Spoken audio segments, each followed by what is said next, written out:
Eli tässä oltiin kokeilemassa asiakaspalvelutilanteita englanniksi QR-koodiradan kanssa.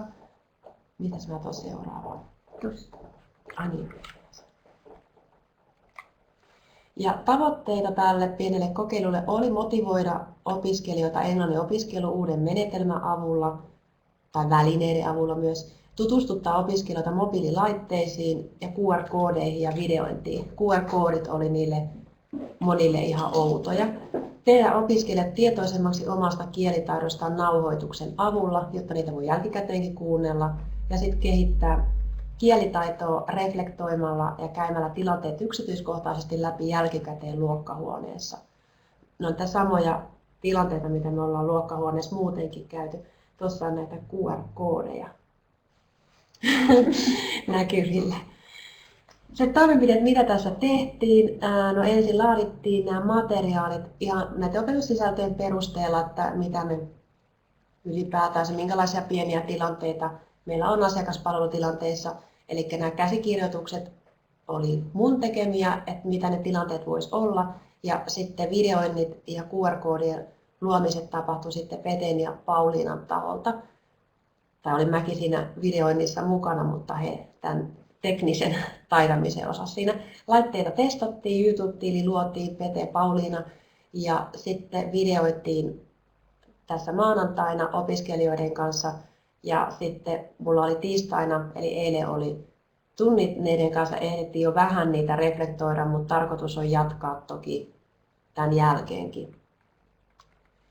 Ja sitten se palaute opiskelijoiden puolesta oli, että tämä oli hauskaa käyttää laitteita ja ottaa videokuvaa kaverista, testailla niitä iPadeja.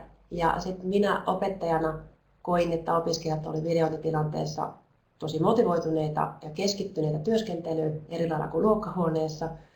Ja sitten nämä videot, mä ajattelin, että ne toimii semmoisena pienenä pohjustuksena myöhemmin, sit kun käydään vaikka tilojen esittelyä tai jotain, niin sitten voidaan näyttää yksi pieni videopätkä, miten te teitte tämän täällä videolla, ja sitten voidaan aloittaa sitä käsittelemään vähän laajemminkin. Että nämä oli sellaisia pieniä pätkiä ja he monesti kommentoikin niin hyvin lyhyesti. Mutta tässä on sitten niitä tilanteita, minkälaisia ne oli. Siellä oli asking for advice, siellä piti löytää vessoja tai hissejä tai pankkiautomaattia, ja sitten heidän piti siinä paikassa, missä se QR-koodi luettiin, niin siitä paikasta kertoa, että mistä ne siihen nähden löytyy. Tai sitten kertoa, mistä löytyy vaikka henkilöstöpäällikkö tai rehtori. Ja sitten oli näitä ostostilanteita, että etsittiin tuotteita ja kysyttiin vaihtoehtoja tai malleja. Ja sitten vähän tehtiin reklamaatiota ja kysyttiin niitä, että voiko vaihtaa, ja piti osata kertoa niistä rahanpalautuksista tai kuiteista ja muista. Ja sitten tästä maksutapahtumasta, että kertoo mitä on eri maksutapoja. Sitten oli näitä tilojen esittelyä ja että pitäisi uudelle ihmiselle kertoa että miten näitä mitä täältä talosta löytyy, että voisiko näyttää vähän tiloja, ja sitten tarkoitus oli tosiaan näitä aulaa ja sitten kahvilaa, ravintolaa ja yleensä yritystiloja, joita täällä on, ja sitten kirjastoa, vessoja, luokkahuoneita ja niin poispäin. Sitten oli, kun täällä on se ravintola Henrikus, niin sitten siinä ravintolan edustalla tehtiin niitä nauhoituksia, joissa sitten ensin piti löytää sinne ravintolaan, että missä se on, ja kertoa niitä ohjeita siihen, ja sitten mitä suosituksia antaa salkuruille, pääruille, kun siellä oli sitten nämä listat, joita he saattoi käydä kuvaamassa myös, että mitä siellä oli siellä ravintolassa tarjolla tänään, niin sitten voisi niistä suosituksia ja sitten tietenkin paljonko maksaa. Toi Olli kysyy, että tuleeko PowerPoint jonnekin jakoon, niin joo, me laitetaan tuonne mobiilioppijan wikiin. Joo. Eli mobiilioppija.wikispaces.com, niin sinne tulee tähän. Meillä on tästä kuvaus siellä englannin opiskelukohdassa. Niin, ja siellä on, eikö siellä ole niitä videoitakin? On joo, siellä on ne kaikki QR-koodit myös joo. Materiaaleissa. Aivan, QR-koodit ja ne, että minkä näköiset ne on ne ne tilanteet, joissa sitten feed natiivina pyytää apua tai pyytää esittelen tiloja, niin hän on siinä se ääni ja kuva. Yes, jatketaan vaan. Ei tässä ollut oikeastaan muuta, koska Okay. tämä oli viimeinen Joo. näistä. Että se oli lyhyesti ne, että mitä siinä tavoitteita ja sit mitä tehtiin ja sit mitä nyt tässä vaiheessa kokemuksia. Toki nämä kokemukset niitä tulee vielä lisää sikäli, että nyt tarkoitus on jatkaa myös näistä ja käyttää myöhemminkin niitä silleen tosiaan niin kuin tuntien alussa tai muuten niin kuin pienenä introna aiheeseen. Sanna, mulla on sellainen kysymys, että onko tuo rata siis nyt suunniteltu niin, että sitä voi käyttää niin kuin monilla eri ryhmillä tai monen ikäisillä? Siis voi mun mielestä, että siis se liittyy nimenomaan näihin just asiakaspalvelutilanteisiin, että jos on semmoinen kurssi menossa, jossa siitä olisi hyötyä, että jos ne on, tai voidaan sitä käyttää osittain niin, että käy jotain, ettei vaikka käy koko rataa läpi, että voihan sitä niin kuin pyytää opiskelijoita sieltä kuvailemaan niitä jotakin. Miten opiskelijat suhtautuu videoimiseen? No, siinä tilanteessa, kun ne videoi, niin ne oli tosi innostuneita ja ne tykkäsivät siitä ja yksi ryhmä halusi, että he haluaisivat julkiseksi laittaa, että kun nämähän oli se YouTube-tili, joka luotiin, niin tavoitteena ne on sitten vaan sen ryhmän ja sitä ryhmän tunnusta mä en antanut edes oppilaille sen takia, että ettei ne pääse sitten levittelemään toistensa videoita julkisesti. Niin silloin ne innostui siitä, mutta sitten huomasin, että arkuutta oli sitten kuitenkin silloin, kun niitä haluttiin ruveta esittelemään tunnilla, niin sitten semmoista arkuutta näyttää muille sitä omaa videota. Nythän he alkoi itse niin kuin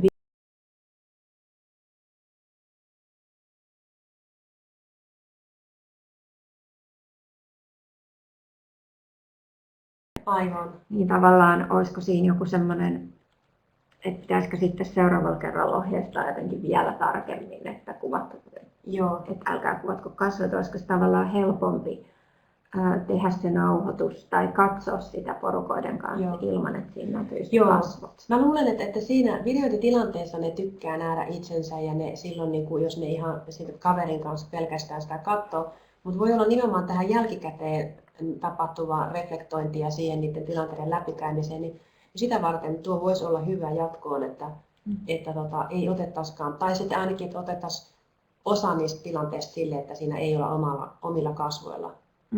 Niin silloin niitä on helpompi käydä läpi ihan, että silloin siinä vaan puututaan, tai hekin kiinnittää enemmän huomiota siihen kieleen, eikä niinkään sit niihin, kun äkkiä kiinnittää huomiota siihen ihmisen esiintymiseen ja ilmeisiin ja sellaisiin. Joo. Voisitko kuvitella, että opettajat tekisivät tämmöisen radan?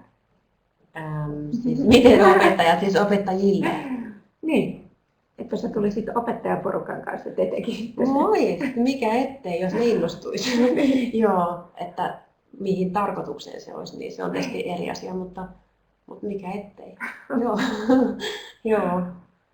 Ja olisi se hyvä, että siis jos muutkin opettajat olisi kiinnostuneita käyttää vaikka ruotsin tunneilla tai muussa, niin lähinnä se tietenkin tulee ensimmäisenä kysymykseen, mutta kyllä miksi asiakaspalvelutilanteessa muutenkin, että kyllähän niitä voi siellä hyödyntää vähän tehdä laajempana sitten niitä suomenkielisiä. Liisalla on kysymys. Tuntuiko radanteko työläältä? No siis mähän en sitä teknistä puolta tehnyt, että siihen osaa vastata parhaiten, että joka teki niitä QR, ja oliko säkin mukana niitä QR-koodeja luomassa.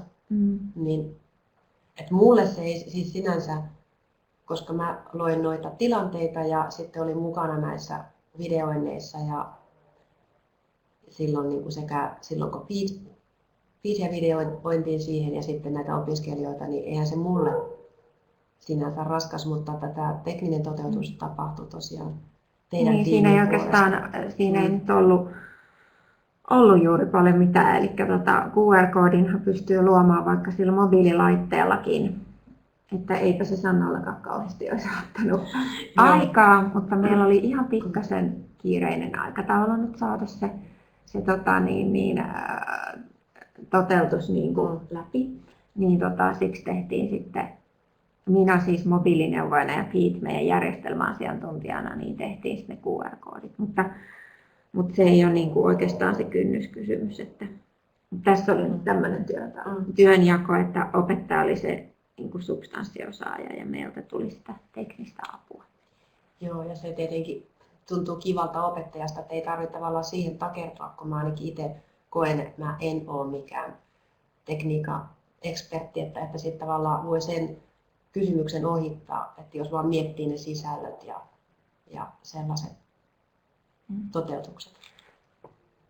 Juurikin näin, madaltaa kynnystä kokeilla. Joo, se. No osaatko sä nyt lukea QR-koodin? Kyllä mä osaan, joo.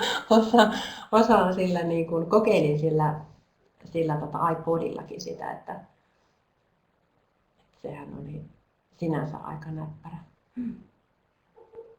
No oliko siellä vielä Liisa? Kysynkö mä jo, että mitkä oli suurimmat haasteet sun mielestä tässä? No se tietenkin, että tällä erää mulla ei ole täällä näissä tiloissa ollenkaan opiskelijaryhmä, että mä jouduin tuomaan sen ryhmän tuolta Leppävaarasta. Niin tarkoitti sitä, että sieltä tipahti 5 poikaa jäi matkalle jonnekin tai ei vaan tullut tänne, että kun meillä on kuitenkin näitä eri toimipisteitä, niin se oli tässä tapauksessa, mutta sitten mulla tulee olemaan jatkossa täälläkin toimipisteessä, niin sitten tietenkin sekään ei ole siinä vaiheessa sitten mikään ongelma, että siis alkuun tietenkin se itselle, kun ne asiat tuntuu oudoilta, QR-koodit nimenä ja sinänsä se toteutus, että niin miten ne videot, mistä mä näen ne videot ja sillä niin alkuun se tuntuu tietenkin sillä haasteelliselta, että miten tuo nyt toteuttaa ja sitten kun tietää sen opiskelijaporukan, että se on haasteellinen, niin kyllä sellaiset tietenkin alkuunsa tuntuu kynnyskysymyksiltä. Tuntuuko, että tämä toteutus vaatii sulta enemmän kuin se, että te kävisitte niitä perinteisesti läpi? No vaatii etukäteen enemmän ja sitä, että jotta on sitten ne tukitiimi siinä, että mä en tiedä sitten, että jos mulla ei olisi ollut mitään siis teknistä apua, niin en mä taatusti olisi ruvennut itsekseni miettimään omalla ajalla, että miten mä tällaisen vetäsen. Ellei olisi semmoista kunnolla sitten ihan suunnittelee päivän tai jotain, mutta näin niin kuin opetustyön ohessa, niin se sujuu just tällä tiimillä hyvin. Joo. Entäs suurimmat hyödyt opettajalle, opiskelijoille? No se ainakin, että tulee kiva kokemus käyttää kieltä semmoisessa erilaisessa, niin kuin tavallaan, että samalla siinä on se, että kun nehän on tavattoman kiinnostuneita iPadeista ja kaikilla ei ole kokemuksista niitä, tai sitten, että ne ei tienneet kaikki, että mitä on QR-koodit, niin sitten samalla ne saa sellaista tietoutta tai kokemusta niistä laitteista, mistä ne on kiinnostuneita ihan joka tapauksessa. Ja sitten sit samalla kuitenkin tapa käyttää kieltä siinä tilanteessa, niin se on ehkä sellainen vähän erilainen kuin mitä luokkahuoneessa kuitenkin, jota sitten tapahtuu pääosin. No nyt kato, kun mobiilius mahdollistaa sen, että se on niinku paikasta riippumatonta. Niin nyt kun sä sanoit, että sun piti tulla tänne tekemään, kun me oltiin nyt sijoitettu se tänne se QR-koodirata, niin seuraavaksihan sitten Sanna opettelee tekemään QR-koodia ja sitten Leppävaaraa. Niin. Et siellä on meillä paljon eri alojen opiskelijoita, että josta me tehdäänkin semmoinen rata, mikä just kävisi sitten vaikka ihan kaikille. Aivan. Taas tuli lisää hommaa. Aivan. Se olisi ihan kiva kyllä, että jos siellä olisi, mutta sitten pitää olla laitteekin siellä. Niin. Että siinähän niin kuin,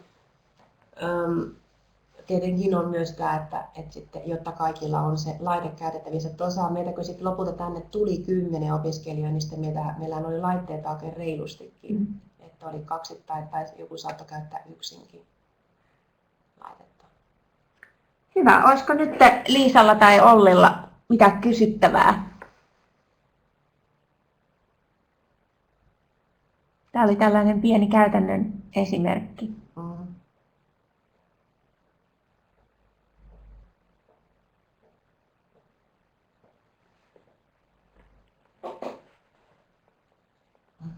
Kiitos. Kiitos. Hyvä. Kiitos. Mm. Olli ei sano mitään. Iisa sanoo vielä jotain. No niin, kiitos. Mm. Joo. Mm. Hyvä, kiitos. Joo. Mä laitan tuosta ensin